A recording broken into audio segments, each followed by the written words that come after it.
Bonjour à tous, bienvenue, c'est le retour de Kill Team Express et je suis en compagnie de Siagen. Bonsoir Siagen. Bonsoir. Alors j'espère que tout le monde va bien, qu'on nous entend bien. Alors je vais vérifier ça tout de suite. A priori c'est tout bon, je vais juste augmenter un petit peu mon son à moi pour avoir le retour et ce sera bon. Voilà. Eh bien, écoute, mon cher Siagen, ça fait un petit moment qu'on n'avait pas fait de Kill Team Express, donc très content de pouvoir te retrouver et de pouvoir reparler de ce jeu, de Kill Team Express. Même si en ce moment, j'en fais pas autant que je voudrais, et je crois qu'on est plusieurs dans ce cas-là, hein, mon cher Siagen. Oui, moi, comme je te disais, j'avais une crise existentielle en raison du fait que mon fils est un fan de Star Wars, donc que j'ai commencé à regarder Star Wars Legion, mais aussi que quand j'ai réussi à trouver le livre de Soul Shackle sur le marché secondaire, je me suis comme rendu compte que j'étais intéressé à acheter les boîtes de Warcry, mais les boîtes de Kill Team, il y avait comme un épuisement en raison de la rapidité des sorties. Oui. Parce qu'il ne faut pas oublier qu'on a eu quand même, ça va être la huitième boîte, c'est la septième boîte qui est sortie pour le jeu depuis Oui. la refonte. Donc, c'est beaucoup, et surtout que Gallowdark les terrains sont pas mal similaires. Il n'y a pas vraiment de grosses différences si on compare à Warcry, aux différentes boîtes qui sont sorties. En fait, quand on regarde bien, on voit que le gros apport, ça a été l'apport de Gallowdark et le fait de faire des combats en intérieur. Mais après, au-delà de nous sortir effectivement des nouvelles kill teams, des nouvelles bandes, en termes de gameplay, ça change pas tant que ça finalement. Voilà.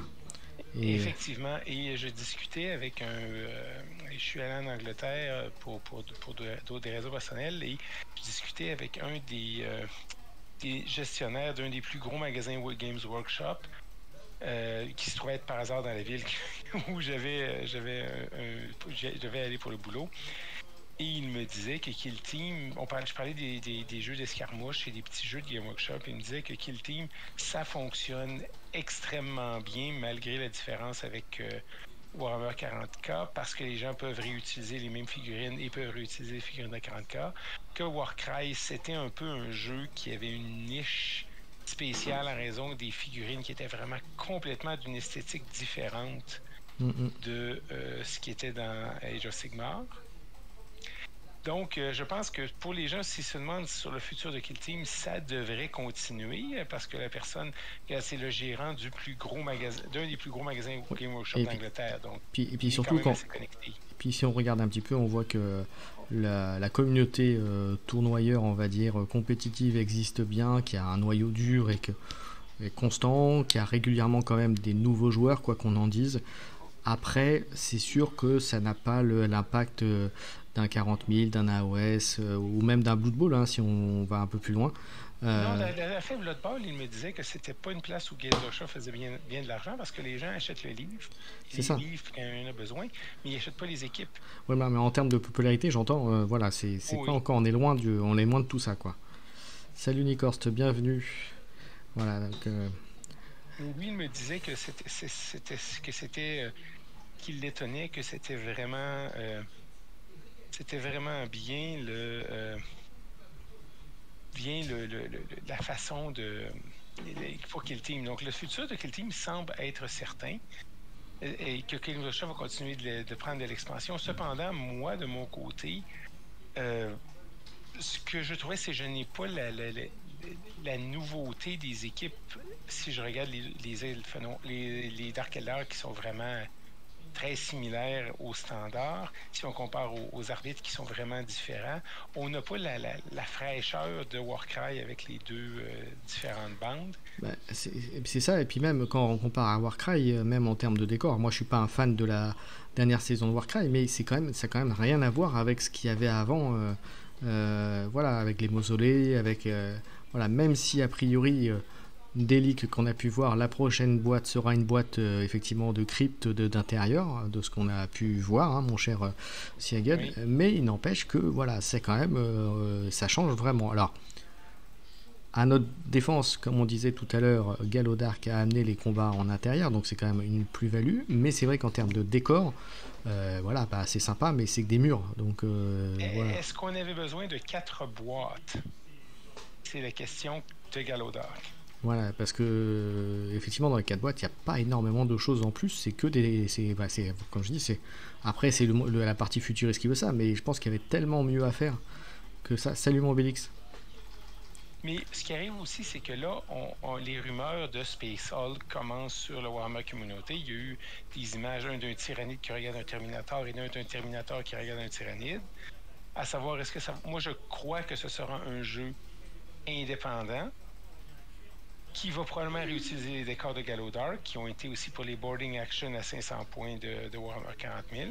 Je ne crois pas que ça va être la dernière boîte de Soul Shackle, qui est cependant pas due encore, là, qui reste encore, mais on va voir ce que les... D'ailleurs, il y a ce soir, il y a à 2h du matin, si je me rappelle bien, à notre heure, il y a l'annonce à Adepticon à Chicago de Games Workshop et Kill Team est inclus. Pas Warcry, mais Kill Team est inclus. Donc, on va peut-être avoir une idée de ce que la prochaine boîte va nous attendre, va nous donner. Il y a des chances que ce soit ça, parce que ça fait un petit moment maintenant qu'il n'y a pas eu grand-chose en news pour Kill Team pur. Donc, exactement. Et cependant, moi, je regarde. Moi, ce que je dis, il faut que je ne joue pas beaucoup et il y a comme un épuisement à raison du rythme des sorties de mon côté. Et je ne sais pas si les autres se sentent comme ça, mais moi, c'est ce qui a fait que je suis dans ma crise existentielle de Kill Team. En fait, voilà, c'est à part adorer les bandes qui sortent dans les boîtes, les décors, il n'y a pas vraiment d'intérêt. Alors, ils nous mettent toujours 2-3 petits éléments supplémentaires qui n'existaient pas dans les autres boîtes, mais sur le fond, ça change pas, quoi. Il n'y a pas de nouveauté, quoi. Voilà. Exactement. Donc, on va voir comment ça va continuer. Parce que moi, je m'attendais à ce que les décors Galodark, parce qu'il disait que le Space Hulk était changé par les différentes équipes qui étaient là. Je m'attendais à ce qu'il y ait un changement, mais on n'en a pas encore. Alors, plus par manque de temps qu'autre chose, mais en revanche, la partie narrative a pris énormément de poids dans Kill Team et a été poussée ces derniers temps. Quand on regarde dans Galodark, même le mode spécifique là, de découverte du vaisseau, quand on regarde maintenant le dernier White Dwarf, si tu as eu l'occasion de le voir, avec les missions multijoueurs, franchement, et puis le côté narratif qui a été poussé aussi avec des règles supplémentaires, des équipements supplémentaires aussi de mémoire, franchement, il y a vraiment, là pour le coup, c'est un truc où il commence à devenir très intéressant, et j'oserais même dire parfois presque plus intéressant que la campagne même que Warcry. Tu vois, si on faisait un petit... C'est la façon de le pousser parce que le succès compétitif de Kill Team n'est pas remis en question. C'est un jeu qui est extrêmement qui est balancé très bien si on compare aux autres jeux de Games Workshop.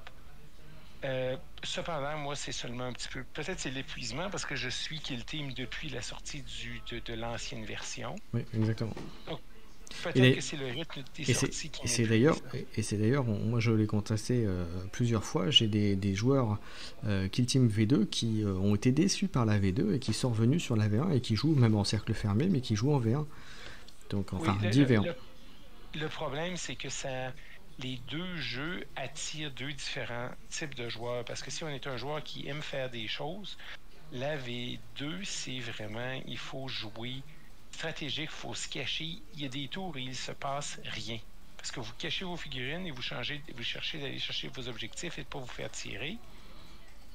Ça amène un type de joueur différent que dans la V2 ou que dans la V1 où vous pouvez voir. C'est un petit peu comme du 40K là. Oui, c'est ça. C'était du petit 40K. Donc, moi, je n'ai pas rien contre les gens qui reviennent à la V1, mais moi, je préfère la V2 en tant que livre de règles. Ce n'est pas les règles qui m'ont fait faire un mini crise existentielle, c'est le rythme des sorties. Parce que moi, je dois vous dire, c'est la deuxième boîte que je n'ai pas prise, que j'ai trouvé seulement le livre sur le marché secondaire, qui est un très bon livre, très beau livre, très bien fait, des très belles règles. Et on va parler pour les arbitres que j'ai été extrêmement surpris comment c'est très bien fait, que ça ne faisait pas du pareil au même, malgré qu'on revient avec les mêmes concepts. Mais c'est juste lourd, là, le rythme des sorties. Oui. Et pour ce qui est des news, on a parlé un petit peu des rumeurs de Space Hulk. Cependant, on va avoir des news qui vont sortir ce soir. Malheureusement, notre timing est très mauvais pour C'est ça. prendre, les reviews de Alors, l'Adepticon. a priori, bon, je sais qu'a priori, mon cher, tu ne seras pas là, mais la semaine prochaine, on fera normalement une émission Warcry. Donc, on aura l'occasion, on reviendra sur ça. Si jamais il y a une annonce Kill Team spécifique, on en parlera la semaine prochaine.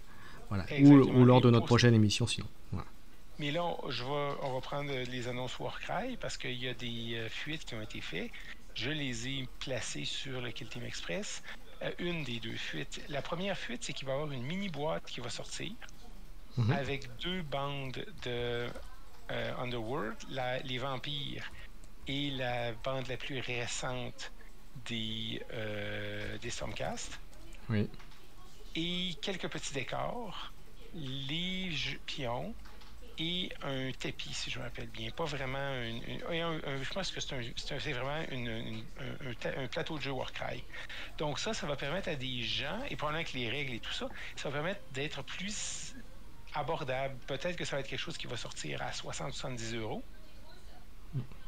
Pour 2 bandes qui sont quand même très bien. Les vampires, c'est vraiment des belles figurines.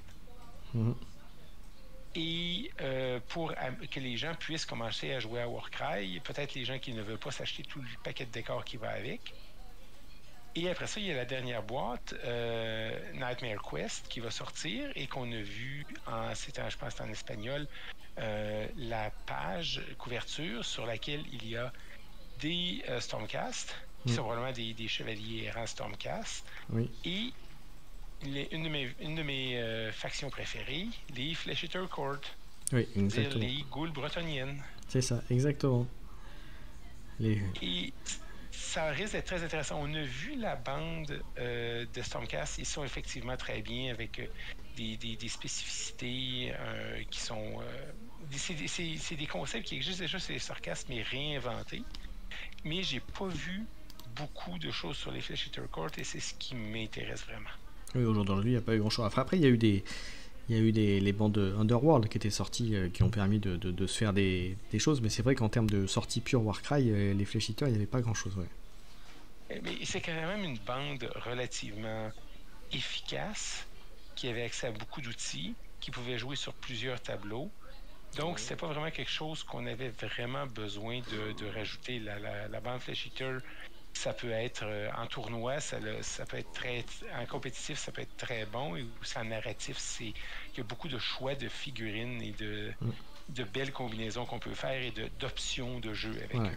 Et c'est plus polyvalent, paradoxalement, que les constitutions de bandes Kill Team au jour d'aujourd'hui. Hein. Oui. Voilà, il y a plus de variété, il y a plus de choix. Là, on est trop dans le carcan. Alors, c'est voulu aussi par la V2, pour éviter les spams qu'on avait en V1. Mais c'est aussi voulu parce que les règles sont différentes, parce que le mode de jeu est différent aussi. C'est un choix, mais c'est vrai que voilà, c'est d'ailleurs une des critiques que font beaucoup de joueurs qui sont passés en V1 ou de joueurs qui regardent justement Kill Team. Ils sont frustrés par le fait de vraiment pas vraiment choisir les options de personnages. Oui, cependant, moi, ce que je vois, ça s'intéresse à 2 types de joueurs différents parce que je me rappelle d'une partie de Warcry que j'ai joué, qu'on s'est demandé est-ce que ça a un effet? On a lu non. OK. Donc, on n'a pas à se poser trop de questions à Warcry. On joue, on avance, on tire des dés et on tire un dé pour faire un résultat. Il n'y a pas de sauvegarde, il n'y a rien. C'est un jeu qui crée des occasions et qui est plus narratif. C'est ce que Kill Team, c'est vraiment quelque chose qui est axé vers le compétitif sur le balancement. Et par le balancement, en enlevant les points, ça permet vraiment de faire un balancement parce qu'on enlève les spams. On sait que dans chaque équipe, il va y avoir un type de figurine, il va y avoir des variations qui vont être limitées. Donc, les gens qui aiment constituer leurs équipes ne sont pas servis beaucoup par Kill Team. Cependant, les gens qui aiment jouer, qui aiment démontrer qu'ils sont bons en jouant, parce que c'est très rare que, contrairement à 40K, qu'une partie de Kill Team va se gagner sur le list building. Oui. Cependant, on peut avoir les équipements qui rentrent en ligne de compte. Il y a des options. C'est juste que ce sont de différentes options qu'il faut réfléchir à faire. On en a déjà discuté beaucoup dans nos émissions, des différences entre les deux. Moi, je considère que c'est des jeux qui se complètent, qui sont adressés à différents types de joueurs, que moi, il me plaît. Il faut que j'aie une mentalité différente. Ouais. Donc, non, il y a plein de... Mais bon, on va avoir le temps d'en discuter. Alors, est-ce qu'on avait d'autres choses à annoncer concernant Kill Team, mon cher ami? À part, oui, il y avait, on en parlait, c'était plus du 40 000, mais ça aura peut-être une incidence sur Kill Team. C'était le Space Hulk, ce qui a été annoncé là, ça a été annoncé, ça a été teasé. Les gens pensent que c'est ça. C'est probablement quelque chose qui va sortir à ce soir. Là. Si vous demain matin, sur votre fil Facebook ou sur le Warhammer Community, vous allez voir toutes les choses ça va probablement sortir. Oui, on va voir. On en saura plus dans quelques heures, voire dans quelques jours. Puisque, comme tu disais, il y avait un truc cette nuit. Mais bon, nous, on sera pas là. On en parlera la semaine prochaine. Alors, l'équipe de ce soir, c'est l'équipe justement des Adeptus Arbites qu'on va pouvoir regarder. Alors, tu as fait comme d'habitude, je suppose. Oui, j'ai commencé par l'équipement. Alors, on va y aller. Alors, attends, je vais me mettre dessus. Si tu me laisses le temps de me mettre... Bon, en fait, je vais parler du concept de l'équipe. Le concept des équipes des arbitres, c'est vraiment une équipe. Vous jouez l'équipe. Vous placez... Il va falloir placer vos buffs. Vous allez gagner en plaçant vos buffs. Vous allez placer en faisant les interactions avec les figurines. C'est une équipe. Les figurines doivent se supporter. Et c'est une équipe qui est pleine d'options. Et c'est ce qui est surprenant. C'est-à-dire que c'est une équipe qui va demander beaucoup de pouvoir intellectuel pour travailler. C'est-à-dire que si vous jouez cette équipe-là dans un tournoi, à la 5e partie, vous allez être épuisé. Bon.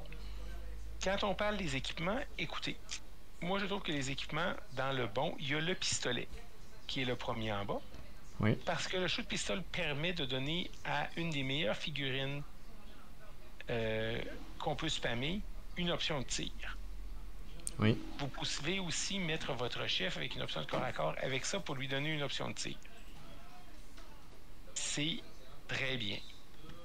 Après ça, c'est là d'après le viseur miroir. Et ça coûte 1 point d'équipement. Et même chose, le viseur miroir coûte 1 point d'équipement qui permet d'annuler toutes les pertes d'AP.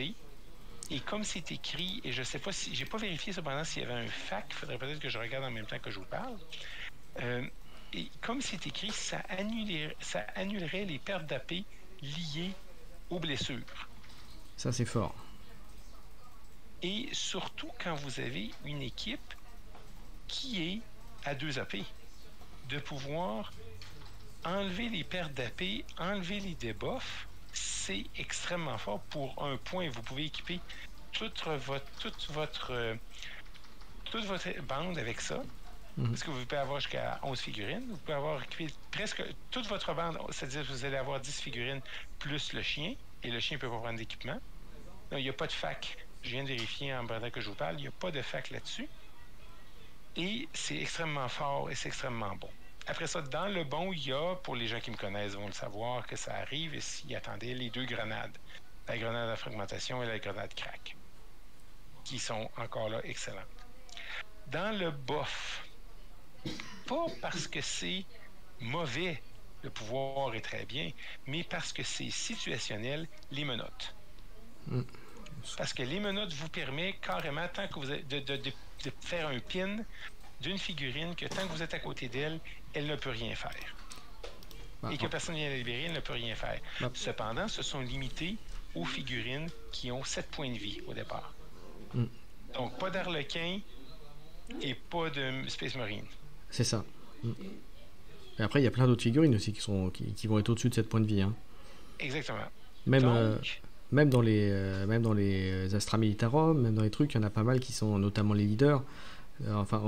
Globalement, les figurines qui sont vraiment dangereuses, à 7 ou moins, t'auras rien. Enfin, t'as pas grand-chose, quoi. Ou ce sera vraiment...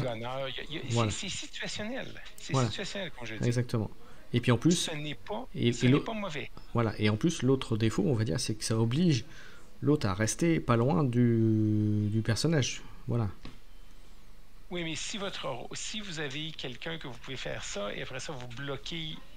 Il y a des stratégies à faire. Comme je dis, c'est une équipe qu'il faut penser en deux mouvements à l'avance, qu'il faut penser aux interactions entre ces figurines. Donc ça peut être une pièce dans le puzzle.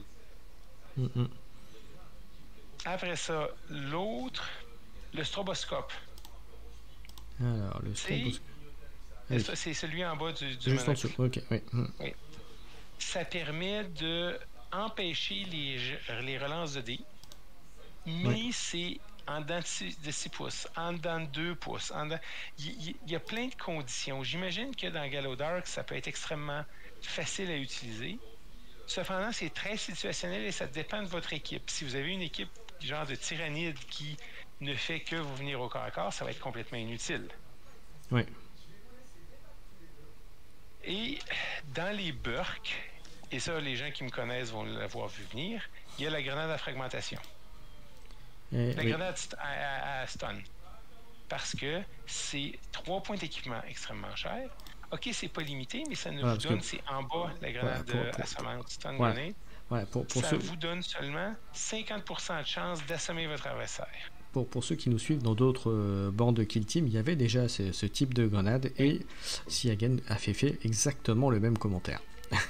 Voilà. Si c'était à 2+, je pourrais dire c'est bof parce que c'est situationnel. Moi, j'aime pas les stuns, mais vous avez une chance sur 6 que ça ne fait rien. Donc, pour 3 points d'équipement sur une figurine, ça peut fonctionner dans votre plan. Mais là, quelque chose qui est 50-50, faut pas se fier à ça. Oui, c'est clair. Bon, on va regarder les troupes maintenant. Alors, le temps d'y retourner. Hop. Remonte juste au premier que tu vas voir. Là, c'est juste que le chat est en... OK, ici. Non, là. Oui. Les troupes. Faut que je regarde ce que tu as. Alors, attends, je suis le protecteur. C'est le proctor exactant, le premier que j'ai. Et le chef. Le chef, il est bon. Il fait le boulot. Il y a une possibilité, avec son petit cerveau skull, d'aller le placer à 6 pouces de lui pour faire un debuff d'APL pour les autres figurines. Si c'est sur un objectif, ça fait moins d'APL. S'ils ont à faire des choses, ça coûte un APL de plus. Un peu comme... Et ils se déplacent avec ça. Donc, c'est un peu comme ce que le Shrike Talon des Space Marines du Chaos fait en plaçant... Lui, il place un marqueur sur le terrain au début de la partie et ça reste là. Oui. Et ça a ces effets-là. Tandis que lui, il le fait, il se déplace avec et il faut qu'il prenne une action pour le faire. Ou s'il ne l'a pas fait, ça reste sur lui, ça reste en dedans de lui, à 3 pouces de lui. Donc, c'est très bon. Il y a 2 très bonnes options. C'est-à-dire que son shotgun, il est quand même à 2+, 3+. Ce qui est mieux que le reste des Astartés et des arbitres. Et c'est extrêmement bien la masse et le bouclier. Ça lui met sur un save de 3+, et ça lui permet de faire... Le style défensif est magnifique et ça combine et ça synergise avec plein d'autres options de cette figurine, de cette bande-là, parce que ça permet que vous êtes toujours l'attaquant et en plus vous avez votre bouclier, c'est-à-dire que vous pouvez, en commençant le combat, enlever 2 réussites de votre adversaire. C'est bien. Donc, ça les permet de... Ça les rend en corps à corps, même s'il y a seulement 8 points de vie, beaucoup plus... il y a beaucoup plus de survie. Mais moi, je le préfère avec le fusil, le shotgun, le fusil de chasse, parce que... avec le shotgun, parce que l'équipe n'a pas beaucoup de bons combattants à distance. Ouais. C'est vrai, elle est clairement plus axée sur le corps à corps quand même. Hein. Oui, elle veut être près de ses adversaires. Ensuite, c'est le Castigator. Castigator, c'est lequel le Castigator? Arbites Castigator. Ah oui. Ça, c'est bof. le castigateur et les buffs, même s'il a des très bonnes habilités, il y a un Field No Pain Assist++, il y a la possibilité de faire comme les menottes d'arrêter un adversaire et de le neutraliser s'il y a 10 points de vie ou moins. Et là, on commence à parler de figurines importantes qu'on peut bloquer et qu'on peut échanger, que ça ne dérangera pas d'avoir le castigateur qui va s'en occuper. Cependant, il faut qu'il survive le combat et tout ça. Et le castigateur n'a seulement... Son gros défaut, pourquoi je le mets à buff, c'est qu'il a seulement 7 points de vie. C'est ça. C'est ça. Et un point de vie dans Kill Team, ça peut faire toute la différence. Et cependant, c'est qu'il va toujours combattre au plus haut de ses capacités parce qu'il n'est pas affecté par les pénalités d'APL. Il n'est pas affecté par les pénalités. Oui. Cependant, le problème, c'est qu'il y a 7 points de vie. Et ça va limiter, il va falloir être chanceux sur le Field No Pain pour pouvoir tout utiliser. Moi, je considère buff parce qu'il a son utilité. Il y a sûrement des bonnes pratiques et des bonnes tactiques à faire avec lui. Moi, cependant, je trouve qu'avec le nombre de points de vie qu'il y a, c'est trop aléatoire pour vraiment compter sur lui. Ouais, c'est clair. Après ça, on va parler du chirurgien. Juste en dessous. Oui, et bien là, il y a le même problème que tous les soignants de Kill Team. C'est pour ça qu'il est à buff. Il soigne à 2 des 3. Au lieu, moi, la façon de les rendre plus efficaces, ça serait de les faire à 3 plus 3 plus 1 des 6 ou 3 plus 1 des 3, si vous voulez. Mais moi, je trouve que c'est pas assez. Oui, ça va être significatif avec cette équipe-là, mais vous pouvez tirer 2-1, là. Au moins, si vous aviez un 3, vous êtes certain de faire 4 et vous êtes certain de ramener une figurine qui va avoir un point de vie à pas blesser. Ouais, c'est clair. Il peut vous sauver une figurine. Comme je dis, c'est pas Burke. C'est-à-dire, il y a des listes où il va fonctionner. Cependant, moi, je trouve que ça vaut pas l'investissement dans plusieurs... Oui, exactement, Nikos. Pour 7 points de vie, pour le castigateur, c'est ce qui crée... C'est le problème de la figurine. C'est ce qui la rend pas viable. Il aurait mis 9, on aurait une autre discussion. Pour le chirurgien, le problème, c'est la mécanique de guérison dans Kill Team qui le rend moins intéressant.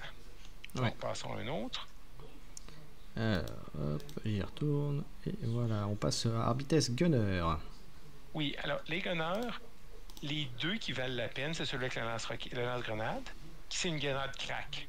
Donc, ça vous donne un APL. C'est la seule grenade, c'est la seule figurine qui va vous donner de l'APL constant. Et 4-6, c'est pas pire, même si vous êtes sur un 4+. Et le Heavy Stubber. Ça se trouve être les 2 figurines qui vont être clés si jamais vous avez à vous battre à distance. Honnêtement, moi, le Weber, je l'ai jamais aimé. Je le trouve pas bon. Non. Et je trouve que c'est Burke. C'est-à-dire que les 2 premiers Gunners, c'est très bon. Ils ont des places dans toutes les listes. Vous pouvez choisir un ou l'autre, ou les 2. Et c'est un choix qui va fonctionner. Cependant, le Weber, moi, il n'y a pas Torrent, il n'y a pas Blast. Et moi, Stun, j'aime pas la conséquence. Faut vraiment faut avoir plusieurs critiques pour vraiment avoir neutralisé les adversaires. Et ça va rien vous donner. Il n'y a rien qui va vous aider à neutraliser des adversaires. Ça vous aide pas sur des tactiques, ça vous aide pas sur rien. Salut, Botodashi. Moi, je vois pas aucune liste où on va mettre celui avec le Weber. Ouais, c'est clair. Ensuite, on va passer à l'Arbites Leashmaster. Oui, alors, le Leashmaster, on ne peut pas en parler sans parler du cybermassif qui va avec. Ouais. Parce que les 2 ensemble, c'est une power pair qui est pas. Alors, est-ce qu'on commence par le chien du coup, peut-être? Non, on commence par le Leashmaster. Allez, j'y retourne. Parce que le Leashmaster permet de faire attaquer le chien avec lui. C'est-à-dire que le Leashmaster va agir, après ça, le chien va agir après lui. Après ça, il permet de donner des buffs au chien. C'est-à-dire que quand vous avez le chien, vous le mettez agressif, défensif, évasif ou la troisième option, Parce que moi, je l'aime pas, la troisième option, c'est défensif, rapide ou agressif. Défensif, vous allez presque jamais utiliser ça parce Oui. qu'il donne un save de 3+, c'est pas ça que vous voulez. Ce que Mm. vous faites, vous commencez la partie en le mettant rapide, c'est-à-dire que le chien va avancer à 4 cercles et charger Ouais. à 5. C'est fort. Agressif, ça lui donne Relentless. Relentless, si je me rappelle bien, c'est qu'il relance tous les dés qui sont manqués à Oui. l'attaque. Oui. Et le chien, c'est 4 plus 3, 5. Mais c'est exactement ce qu'on dit, Botozashi. C'est effectivement que le maître chien, on peut l'activer ensemble avec le chien et que justement, c'est la combo qui fait que ça devient très fort. Ouais. Exactement, parce que seul, il est bof, parce qu'il sent le chien, c'est un arbitre normal. Et le chien seul, il n'a pas la possibilité de se faire changer de mode en début d'activation. Parce que vu que les deux s'activent ensemble, vous changez le mode, vous le faites charger, vous changez le mode, vous le faites aller sur un objectif avec 4 cercles, vous le laissez là au prochain tour, il peut charger avec 4 cercles et vous le mettez en activation agressif. Et là, le chien peut aussi neutraliser les gens en les empêchant de faire des fallbacks et en donnant. Ce qui permet de faire le chien, c'est qu'il ferait un point d'activation pour vous donner des 3 mortels jusqu'à temps s'il retraite du chien, et qui ne passe pas un test qui est un combo avec un des 6 et le nombre de points de vie qui lui reste. S'il ne réussit pas à le passer, il ne peut pas retraiter du chien. Donc le chien, il fait comme la gripper sur le bras et le maîtriser. C'est une habilité qui coûte un APL, c'est-à-dire que c'est quelque chose qui vous permet comme d'avoir une deuxième attaque. Si vous êtes déjà sur la figurine, vous êtes déjà en contact, vous attaquez, après ça, vous utilisez appréhension pour donner des 3 mortels. Vous pouvez peut-être finir une figurine avec ça. Ouais, et comme dit Botozashi, le chien en mode défense, c'est la seule figurine à 4 dés de sauvegarde. Oui, mais cependant, il y a 3 dés de sauvegarde. Le chien a 3 dés de sauvegarde à 4+. Et si vous le mettez en mode défense, il tombe à 3+. Mais à mon avis, le chien ne pas avoir à 3+, parce que 3+, ça va seulement vous aider contre les tirs à distance. Et si vous le mettez en mode rapide et qu'il est à 4 cercles, vous allez pouvoir probablement aller le cacher n'importe où si vous le mettez en pas engagé. Si vous le mettez caché, à 4 cercles, vous pouvez. C'est 8 pouces, donc vous pouvez aller le cacher probablement partout sur le terrain. Il y a seulement 3 dés de défense. Donc, les deux ensemble, c'est bon. Moi, je trouve que ça se trouve à être... Juste parce que c'est cool, ça doit être un auto-take. Oui, c'est clair. Oui, exactement. On continue. On passe avec l'Arbites Malocator, si tu veux bien. Oui, le Malocator, c'est un des 3 avec le chien qui vous permet de faire une tactique spéciale, une taca spéciale. Et c'est un très bon buff pour combiner avec le sniper. Parce que, qu'on va voir plus tard, ce qui vous permet de faire, c'est que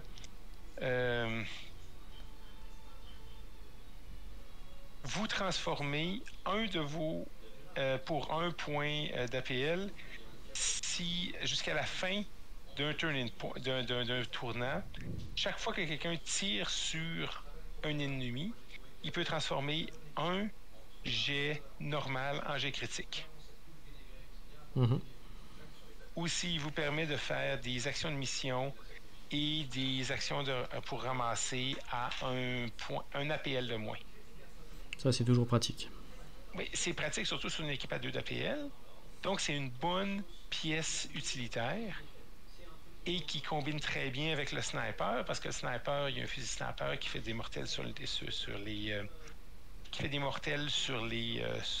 critiques. C'est une très bonne pièce. Moi, à mon avis, vous devez le prendre toutes les fois. On continue. On va aller vers le marksman, donc le sniper justement.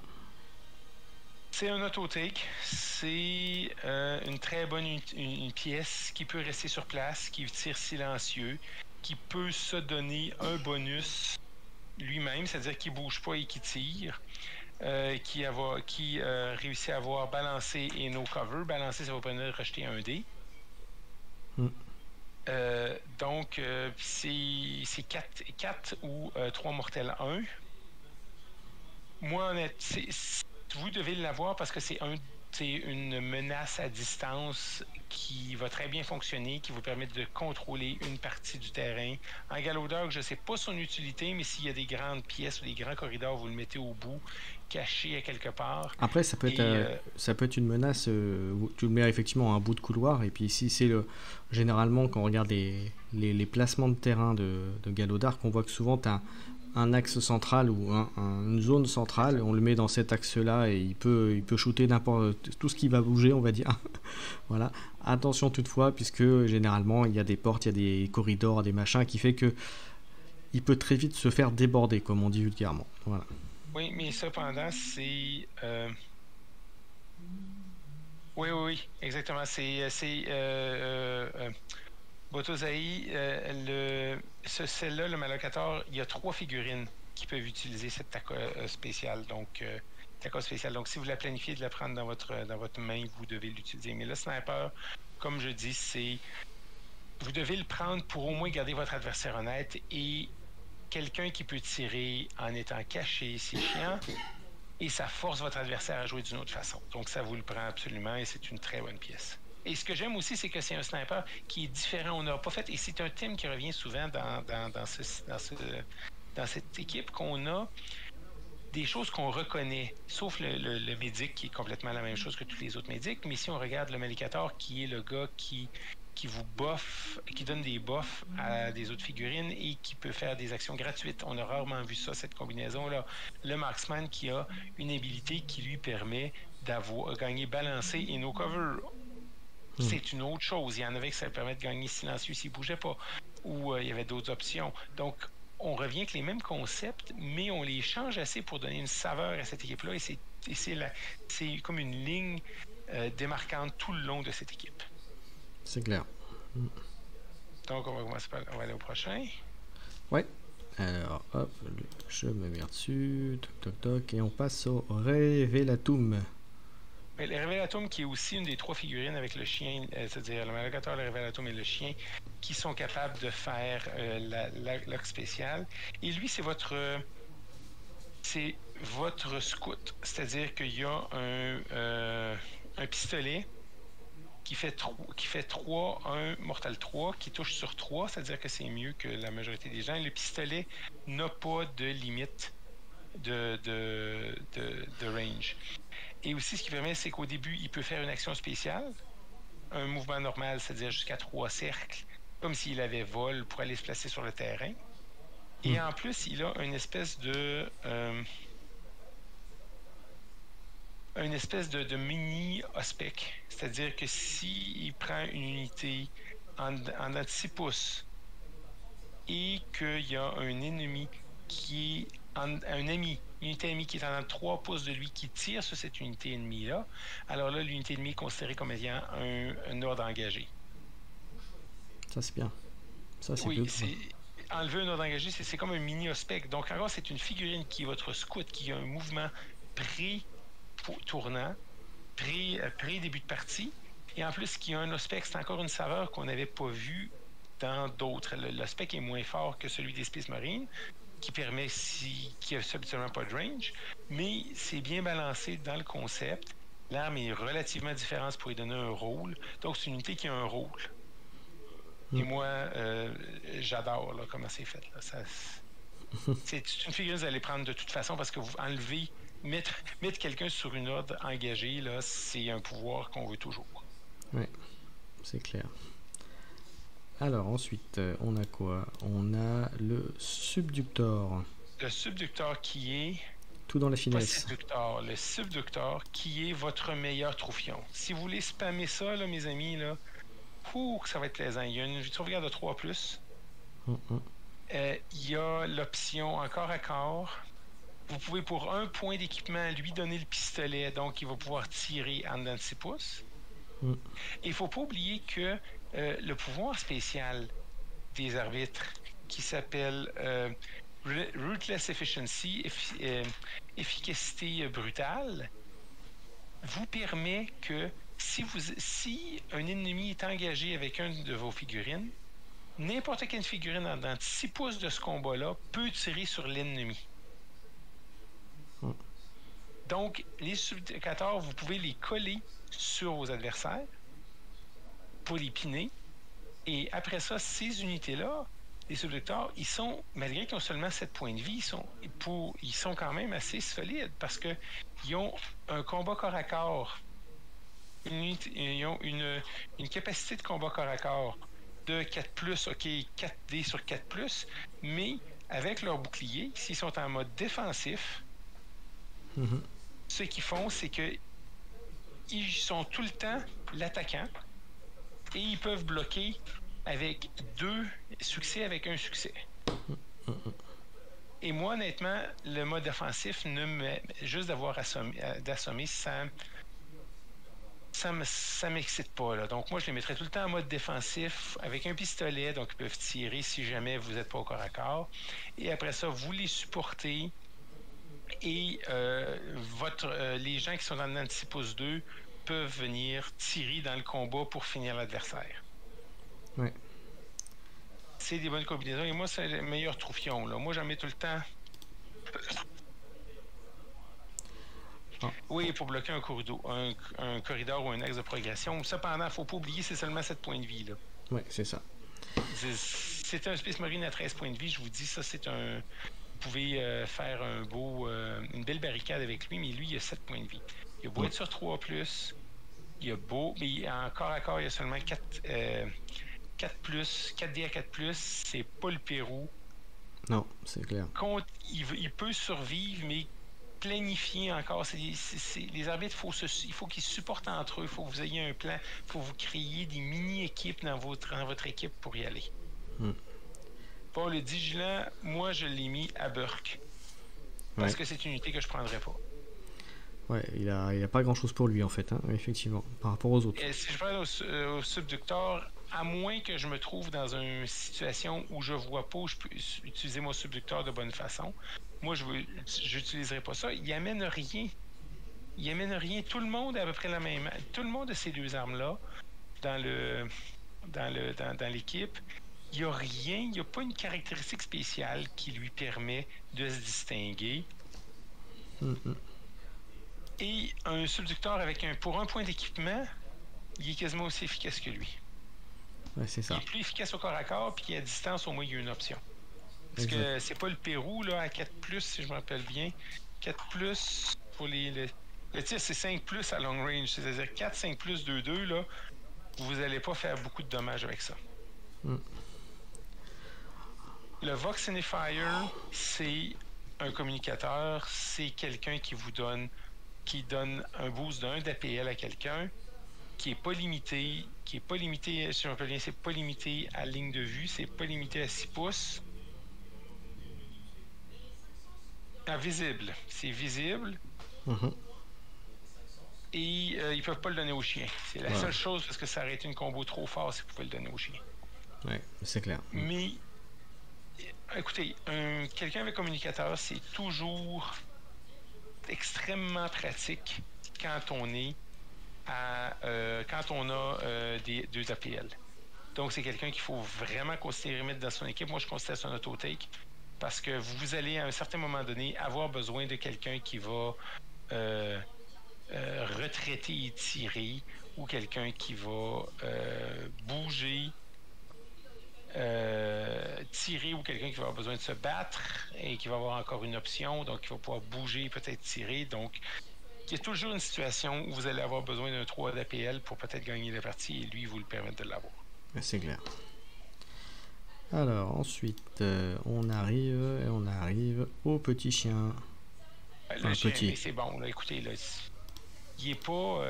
c'est pas une brute. Cependant, le fait qu'il peut avoir 4 de mouvement, le fait qu'il peut être mis sur 3 plus si jamais vous en avez besoin, le fait qu'il va être à 4D, 4+, 3, 5, relancer tous ses échecs.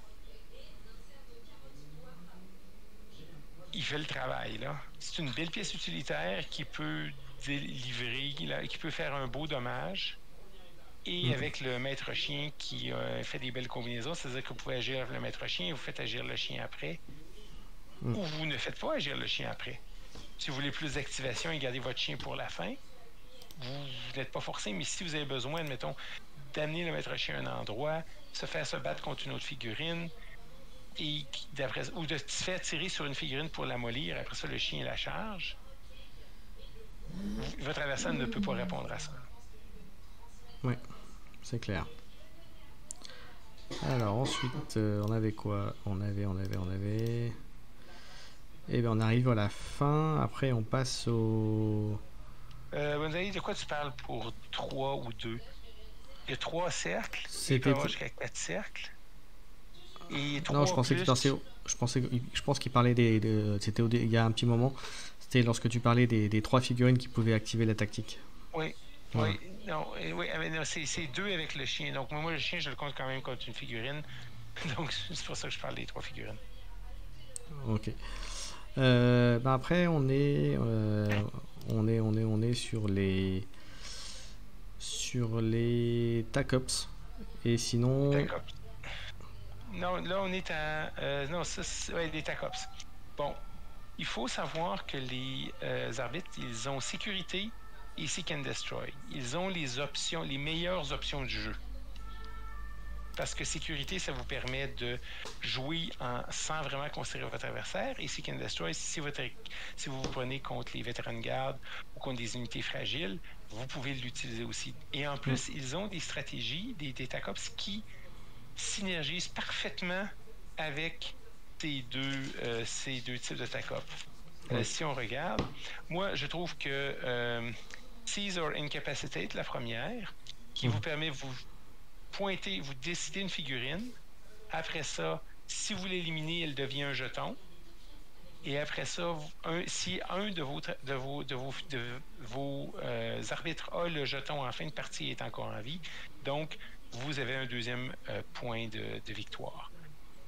Ouais. C'est ce que vous voulez faire, tuer des figurines. Vous n'êtes pas obligé de prendre le chef comme dans ou de challenger d'une figurine à l'autre. C'est pas difficile à faire, c'est pas super facile. Ça synergise bien avec sécurité et recherche et destruction. Recherche et destruction, s'il y a un recherche et destruction que vous n'aimez pas et que vous voulez rajouter, que vous voulez enlever, comme le challenge. Et pour sécurité, c'est que s'il y a une sécurité que vous n'aimez pas et que vous voulez remplacer, ça va vous donner cette option-là. Après ça, les deux autres, c'est des buffs. Mais d'être buff, c'est pas mauvais pour une TACOP. C'est bien parce que ça rend les choses plus difficiles. Et c'est ce qu'on veut. On veut pas que ce soit des automatiques. C'est ça.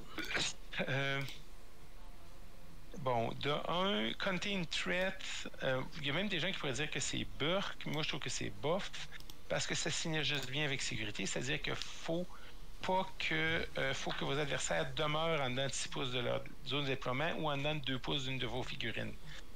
Donc, c'est pas juste... vous avez deux conditions. Donc, ça peut vous aider à la réussir. Ça synergise bien avec sécurité. Cependant, moi, je trouve que c'est quelque chose qui va être relativement difficile à faire avec des figurines comme les arbitres, parce que vous voulez vous déplacer, vous voulez vos adversaires, vous voulez les envoyer où vous ne voulez pas qu'ils soient. Après ça, Collect Evidence, oui, c'est limité à 3 figurines, et aussi, ça vous coûte un APL, c'est-à-dire que vous allez perdre 3 APL pour le faire. Il faut que vos figurines survivent. Et ce sont des figurines que vous voulez utiliser et qu'il faut leur mettre en danger. Donc, ça fait un beau choix, ça vous pose des beaux problèmes. Donc, ça va dépendre du joueur. Il y a des joueurs qui vont détester, il y a des joueurs qui vont aimer. Et ça se combine très bien avec les deux, avec recherche et destruction et sécurité. Dans recherche et destruction, ça vous donne une autre option qui n'est pas seulement de tuer des figurines. Et dans sécurité, ça rajoute sur le concept de sécurité. Ouais, c'est très bien. Alors ensuite on va passer aux tactiques. Alors attends, stratégie, les équipements on les a fait. Et de mémoire c'était juste avant l'équipe. Hop, alors le temps de remonter jusqu'à voilà ce qui est stratégique et tactique ploys. Bon, la stratégie Guilt Revealed Itself. C'est ça? Oui. Non, bon. Guilt Revealed Itself. Ouais. Écoutez, ça rend... Vous pouvez pas être à couvert. Si vous... Habituellement, pour être à couvert, il faut être au moins à une distance à une distance de 2 pouces ou moins de la cible. Mais là, il faut que ce soit à 4 pouces ou moins de la cible. 4 pouces à 4 pouces de la cible. Ah oui. C'est énorme. C'est-à-dire qu'au lieu d'avoir le trou qui est entre 2 pouces et 1 pouce où vous n'êtes pas à couvert, là, le trou est entre 1 pouce et 4 pouces. Oui. Dès qu'on joue à enlever le couvert, à enlever l'obstruction, à changer les ordres, c'est très bon. Et ça se trouve à être un CP. C'est une stratégie, donc c'est actif tout le temps. Ce n'est pas seulement actif pour une figurine, c'est actif tout le tournant. Ouais. Et donc, c'est à toutes les fois que vous faites une attaque de tir. Donc, imaginez, vous faites ça et là, vous avez vos gunners qui vont se faire un plaisir, votre marksman qui va se faire un plaisir de tirer sur tout le monde. En plus, vous allez avoir les buffs que vous allez appliquer avec les autres figurines. Donc, ça force votre adversaire à penser différemment parce qu'il sait que pour un point de commandement, vous allez pouvoir utiliser ça. Ouais, exactement. Après ça, c'est fini pour les bonnes tactiques. Les points de stratégie, ça va dans la tactique. Oui. Long Arm of the Emperor's Law. Écoutez, ça, ce que ça permet, c'est quand vous faites la phase d'éclairage, de scouting, vous prenez un point de commandement et vous dites à votre adversaire, OK, pour déterminer qui joue en premier, ça s'applique encore. Cependant, tu ne places pas de barricade. Tu ne fais pas de mouvement avant le début de la partie. Et l'autre, je me rappelle, tu ne changes pas, tu ne peux pas changer d'ordre. C'est ça. Pour un point de commandement, ça peut complètement démolir la stratégie de votre adversaire. À mon avis, c'est quelque chose qu'il faut que vous utilisiez à toutes les fois, à moins que votre adversaire ait la possibilité d'en prendre 2 ou de faire autre chose. Ouais.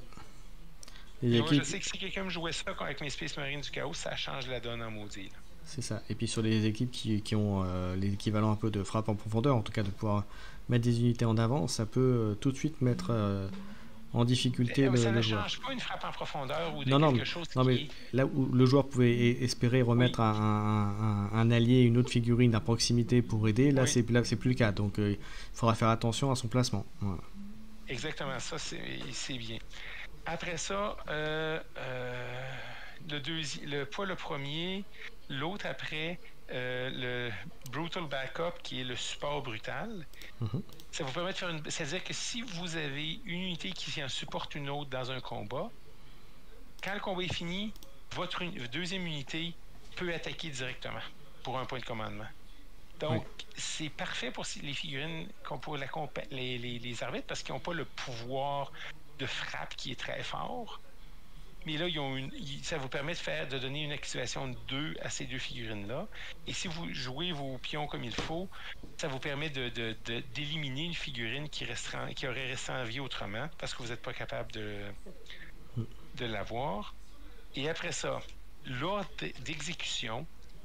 Je ne sais pas si vous vous rappelez de l'attaque ops incapacitation. Donc, vous avez une superbe combo qui va se faire là. C'est-à-dire que vous dites, cette figurine-là, je vais l'éliminer.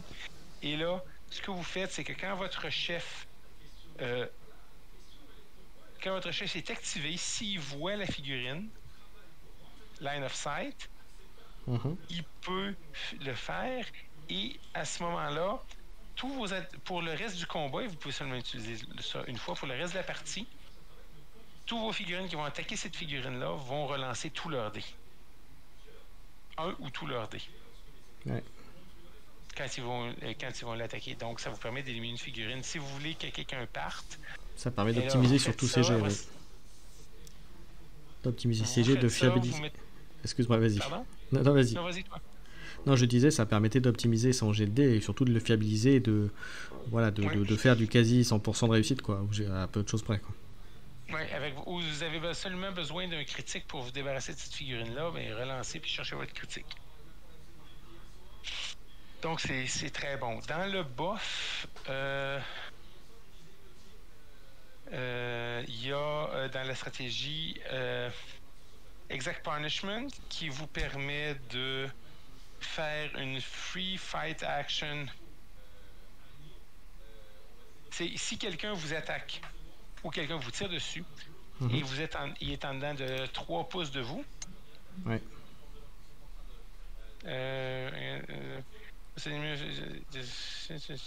Et que vous n'êtes pas et que vous ne mourrez pas, vous pouvez faire un Overwatch ou un Free Fight contre cette figurine.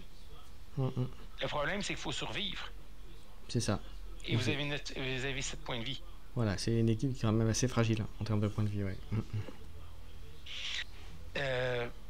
Écoutez, si jamais vous jouez contre mes spécimens du chaos, moi je m'en fous de ça, là.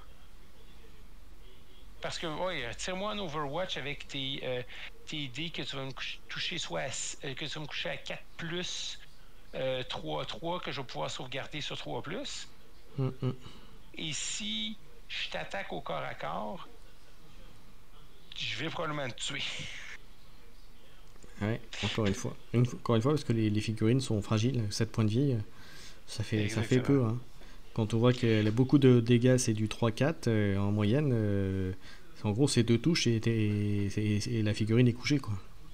Exactement. Un Space Marine, il fait 3-4, là. C'est ça. Au corps à corps.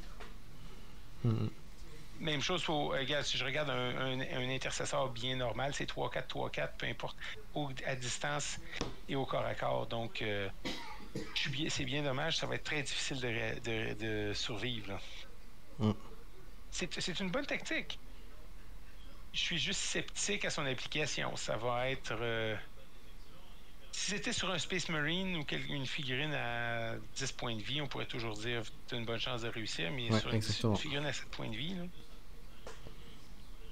ça va être one-shoté ou two-shoté. Bon, après ça, les 3 autres stratégie, c'est-à-dire qui s'applique pour tout le tour.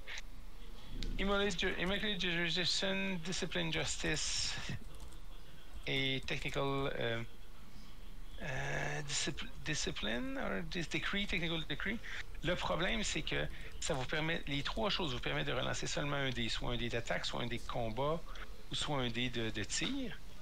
Mais il y a trop de conditions. Ouais. La première, c'est qu'il faut que vous soyez en dedans de 2 pouces d'un objectif. Peut-être ça va être plus utile sur une carte où vous allez avoir 6 objectifs. Oui. L'autre, il ne faut pas avoir bougé son mouvement au complet. Et tout le monde sait que Kill Team est un jeu de mouvement. Et vu que vous jouez cette stratégie-là au début du tour, ça va faire que tout le tour, vous allez penser à ne pas jouer, à jouer 5 pouces au lieu de 6 pouces tout le temps. Donc, ça va vous limiter. Oui. Et l'autre, il faut que ce soit dans 2 pouces. Écoutez, moi, je trouve que c'est trop limité. Et si c'était au moins de relancer tous les dés, je dirais, OK, c'est bon, vous avez des limitations, mais l'impact est fort. Mais c'est seulement de relancer un dé. Oui, ça vous permet d'aller chercher un critique. C'est maintenant sur le dé de défense, vous avez besoin du critique pour vous sauver. Vous pouvez essayer d'aller le chercher. Moi, je trouve que c'est trop limité. Moi, j'aime pas ça, là, ces stratégies-là qui ont... vous relancez un dé à la pleine lune quand Saturne est dans la maison du Capricorne. Là, ça, je trouve qu'il y en a trop. C'est clair. Oui, merci d'être passé, Nikos. Bonne soirée. Yeah. C'est passé. Donc, moi, bon, écoutez, comme vous pouvez voir, il y a beaucoup de choses à penser quand on s'est fait cette équipe-là. Moi, quand j'ai fait une petite liste, ce que j'ai fait, c'est que j'ai laissé le castigator et le médic à la maison. J'ai pris le chef avec un shotgun. J'ai pris le maître chien et le chien. Les 2 gunners. Et tout le reste, là, le Malicator, le Revelatum, le Vox, le Marksman. Et j'ai pris 2 subducteurs avec des pistolets. Et honnêtement, quand j'ai commencé à faire l'équipement, j'ai vu tellement de combinaisons que je ne crois pas qu'il y a de... Bon, je ne crois... OK, désolé, j'ai un problème de micro à la maison. Je ne crois pas qu'il y a vraiment d'équipement optimal. Parce que si vous regardez tous les coûts d'équipement qui sont à 1 point d'équipement, 2 points d'équipement, vous pouvez faire des combinaisons qui sont quasiment infinies. Ouais, c'est clair.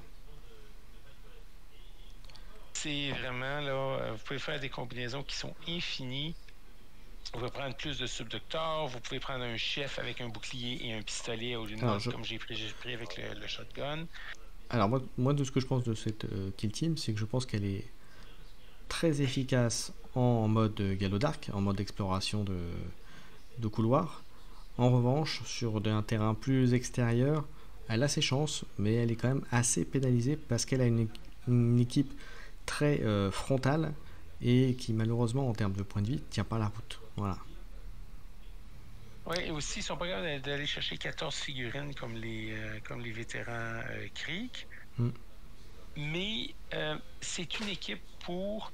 Si vous avez aimé en V1 jouer les Adeptus Mechanicus, c'est une équipe pour vous. Une équipe où il faut penser, il faut faire des combinaisons, il faut faire de la mathématique en bougeant les choses à gauche et à droite.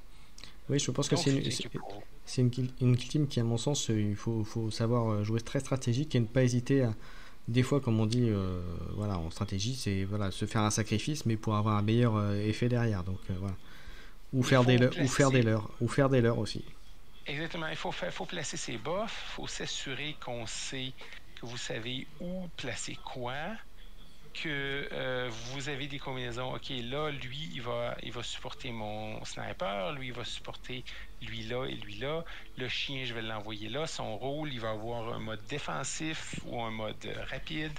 Et donc, moi, je sais que je trouve l'équipe intéressante, mais que ce ne serait pas une équipe pour moi parce que à la fin, on va trop penser. Moi, j'aime penser à faire ma liste, à savoir mes options.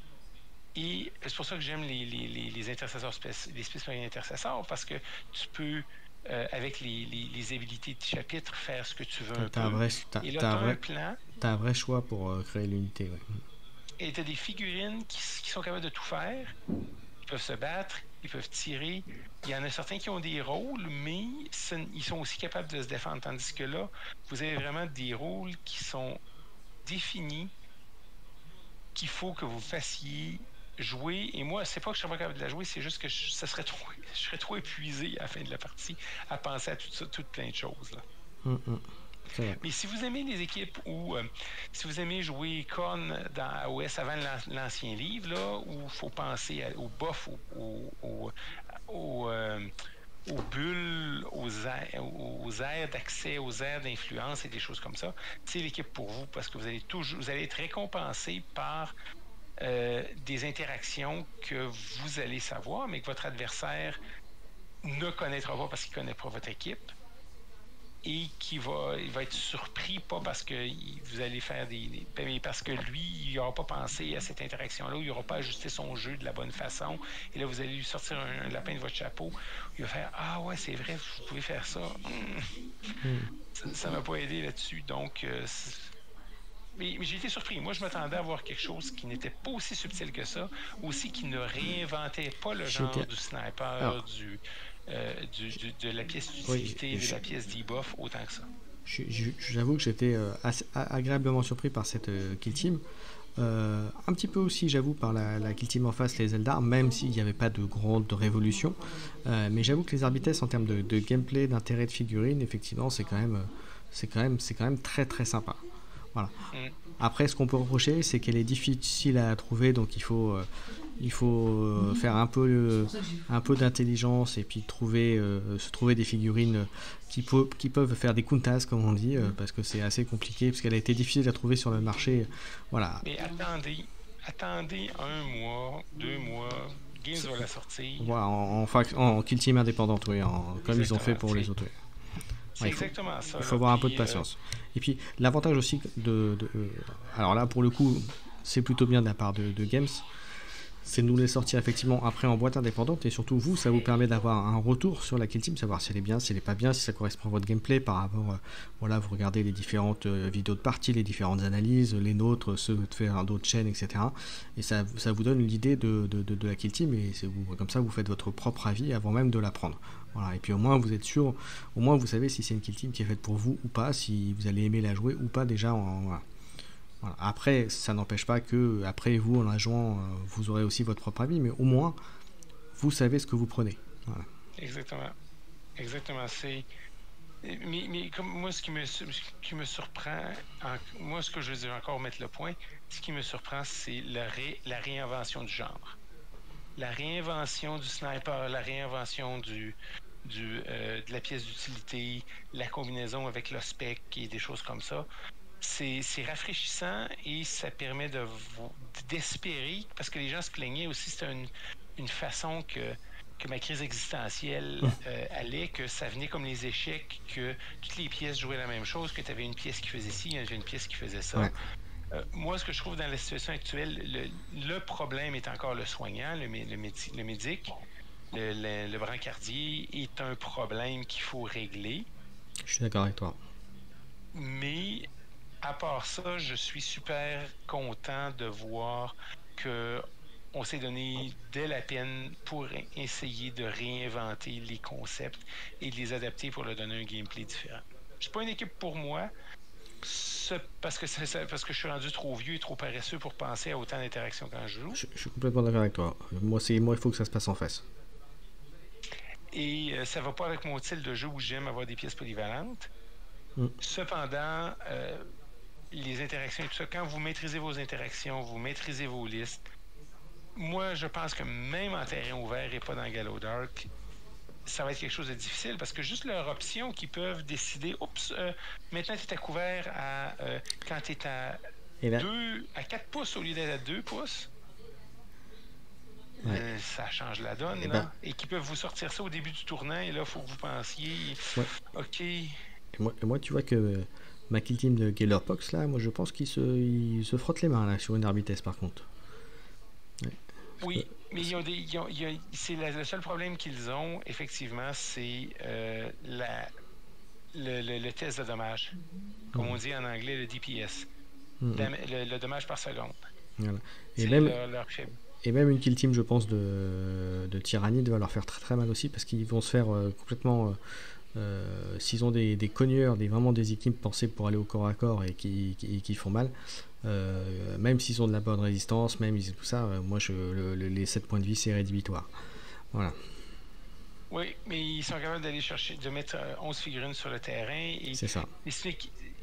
Les gens qui vont jouer ça, ils vont voir une équipe qu'ils ne pourront pas tuer, ils vont jouer pour gagner sans, contre les Gellerpox, à peler les petites unités de support et d'ignorer ou de sacrifier une pièce pour occuper tes gros monstres. Et à la fin, tu te rends compte, mais comment ça, tu as 5 points de victoire de plus que moi, toi, là? Parce qu'ils ont joué leur pièce, leur déplacement, parce qu'ils ont pris le chien et un autre pour aller investir, pour aller faire chercher des indices. Et là, ils se sont cachés. Tu n'étais pas capable d'aller les chercher parce que tes gros pièces étaient bloqués par les 3 subducteurs qui se sont vaillamment sacrifiés pour bloquer tes gros monstres. Là. Ouais, tout à fait. Bon, au final, une kill team qui est somme toute sympa, qui est pas extraordinaire, mais qui est sympa et qui a le mérite d'apporter un petit plus dans l'univers de kill team en termes de mécanique de jeu et de figurines aussi. Donc ça, c'est plutôt très très bien. Alors, vous avez encore quelques instants pour nous poser des questions si vous en avez pour ceux qui sont dans le chat par rapport à ça. Donc, ce que je peux vous annoncer déjà, c'est que la semaine prochaine, il y aura une émission là, cette fois-ci, qui sera dédiée à Warcry. Mais comme on disait tout à l'heure en début d'émission, il n'est pas impossible qu'on fasse un petit focus sur Kill Team s'il y a une annonce particulière qui arrive dans la semaine concernant Kill Team. Voilà, donc une émission Warcry, on verra un peu. J'ai pas encore les sujets complètement finis associés, mais en tout cas la semaine prochaine, mercredi prochain, vous aurez votre émission Warcry Corvus qui va revenir. Ça fait un petit moment aussi qu'on n'en avait pas fait. Au niveau annonce, mon cher Siagen, on peut dire aussi qu'en termes de Kill Team Express, là vous avez vu qu'on a baissé un petit peu de cadence au niveau Kill Team Express. Ça restera dans ces eaux-là pour la suite. On reste sur une mesure d'à peu près toutes les 3 semaines à peu près un Kill Team Express. Voilà, on veut aussi qu'il y ait du contenu intéressant à vous dire, des choses à vous dire. Voilà, on va pas faire du remplissage pour le plaisir de faire du remplissage. Même si on a quelques kill teams de retard, mon cher Siagen, à discuter. Voilà. Et aussi, pour être franc, nos vies personnelles, en tout cas moi, ma vie professionnelle a été extrêmement occupée dans les dernières semaines et ça a été une des raisons aussi Voilà, que moi c'est pareil, j'ai pas pu faire autant de kill team que je souhaiterais. Mais je reste très proche de l'actu actuelle, je surveille ce qui se passe, je regarde un petit peu les forums, les Discord et tout pour me tenir au courant de ce que j'aurais pu le louper. Donc sachez que sur la scène compétitive, il y a eu pas mal de trucs que des retours que j'ai vus, il n'y a pas de vraie équipe qui se serait vraiment démarquée par rapport à d'autres en termes de compétition. Voilà, chaque équipe a fait son trou. Enfin, en tout cas, il y a quelques listes et quelques kill teams qui sont pas mal, mais aucune qui est vraiment au-dessus du lot. Voilà, on va dire. Alors, c'est comme tout jeu, il y en a qui sont bien sûr plus fortes que d'autres, mais globalement, il n'y en a pas une qui sort son épingle du jeu plus que d'autres. Voilà. Hein, je ne sais pas si tu es d'accord avec moi, mon cher Siagen. Il y a encore des problèmes. Il y a encore quelques soucis. Certaines équipes, on le sait tous. Et il y a un beau vidéo qui a été faite par Glass of Dead sur ce que Kill Team a besoin pour augmenter, qu'il y a des équipes qui ont besoin d'être boostées, d'autres qui ont besoin d'être nerfées. Moi, je considère que les problématiques, les vétérans CRI sont encore problématiques en raison de leur pouvoir, de leur capacité de mettre 14 figurines sur le terrain. Mm-hmm. Les Harlequins sont encore problématiques en raison du fait qu'ils jouent une autre partie que nous. Mm-hmm. Et les intercesseurs semblent être plus performants qu'ils devraient l'être. Mais à part ça, il y a aussi des choses, moi, il y a plein de choses du compendium que j'aimerais voir ressortir, entre autres Nurgle, la Death Guard, qui est intéressante, une combinaison de Space Marine. Et moi, je t'avouerais que j'aimerais bien, avec impatience, qu'ils nous sortent une nouvelle équipe Grey Knight pour pouvoir les rejouer. Voilà. Oui, non, mais il y aurait des possibilités de tweaker un petit peu les équipes du consortium, du compendium, pour les rendre plus intéressantes. Complètement. Comme les Grey Knights, faire un qui peut faire 2 pouvoirs psychiques par tour, un qui ne peut pas en faire, et peut-être donner plus d'options, peut-être leur donner peut-être un Terminator, ne serait-ce que pour rajouter. Et si je me rappelle bien, en anglais, dans la communauté anglophone, il y avait quelqu'un qui avait gagné un tournoi de 50 joueurs en jouant Custodes. Oui, tout à fait.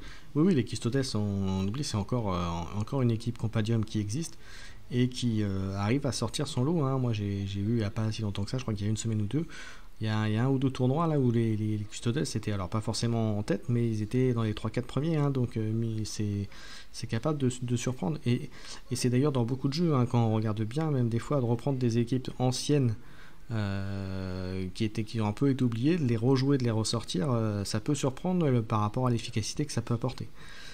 Effectivement, mais Kill Team, c'est un jeu qui dépend beaucoup du joueur, parce que je suis certain que parmi les meilleurs joueurs au monde, ils joueraient n'importe quelle équipe et ils battraient probablement 80% des gens à plate couture. C'est exactement pareil. Là, ce week-end, moi j'étais à un tournoi 32 fer à Soif. Et on constate que c'est souvent les mêmes joueurs qui sortent du lot, et c'est pas une question de liste ou de truc, c'est aussi d'expérience de jeu. Et mine de rien, on voit entre un compétiteur et un casu, on voit tout de suite la différence. Et quelle que soit l'équipe, ou quel que soit l'adversaire, ou quelle que soit l'armée, on voit que voilà, les gens ont de l'expérience de jeu, et donc voilà, donc c'est vraiment intéressant. Ouais. Bon, mais sur ce, bonsoir à tout le monde. Oui, on va vous laisser. On vous souhaite. Questions? Alors a priori il n'y a pas de questions dans le chat, donc on va souhaiter une bonne soirée à tout le monde. On se donne, comme je disais, rendez-vous pour du Warcry Corvus la semaine prochaine. Kill Team Express, on vous donnera la date incessamment dès qu'on le saura pour le prochain. En tout cas il y en aura, ça c'est sûr. Et puis on se retrouve très bientôt pour d'autres contenus sur la chaîne Twitch, et vous aurez donc le replay de cette Kill Team Express sur YouTube dans quelques jours, dans 2-3 jours, le temps que je puisse récupérer le fichier et que je le mette sur YouTube. Voilà, j'en ai terminé. Merci à toi Siagen pour cette, on va dire encore une fois, la reprise, mais c'est pas vraiment une reprise de Kill Team Express. Mais en tout cas très bien. Donc on va réfléchir à la nouvelle équipe qu'on abordera la prochaine fois, pardon. Et puis on se retrouve très bientôt. Merci à tous de nous avoir suivis. Ciao ciao.